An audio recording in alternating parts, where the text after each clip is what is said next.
अगर आप खोज में नीचे जाएंगे तो आपको वनस्पति भी मिलेगी, भोजन भी हमारे लिए मिलेगा और अनेकों तरह की औषधियां जिन चीजों से बन सकती हैं वो समुद्र में मिलेंगी।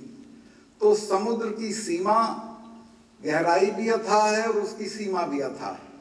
समुद्र दुनिया की सबसे बड़ी दौलत है और इसको जानने वाला जो संस्थान है या उस पर खोज करने वाला संस्थान जो है वो भारत के लिए बहुत महत्वपूर्ण है।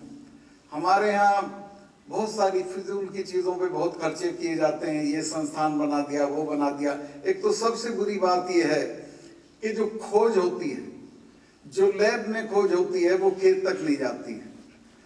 इसी तरह आपके यहाँ भी जो खोज हो, मैं निवेदन करूंगा कि उसको जहाँ जाना चाहिए वहाँ जाना चाहिए। तो जमीनें तो सिकुड़ेंगी, दूसरे कामों में जाएंगी, खेती होगी नहीं, आप पैदावार कैसे बढ़ाएंगे?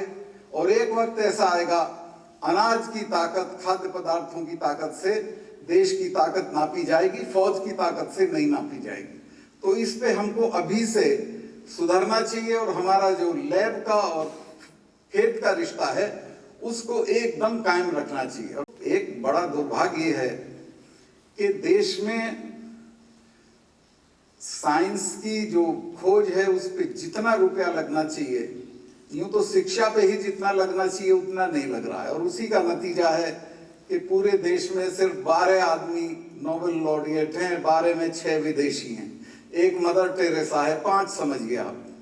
इंग्लैंड और अमेरिका की एक यूनिवर्सिटी में 150 लोगों के पास नोबेल प्राइज है।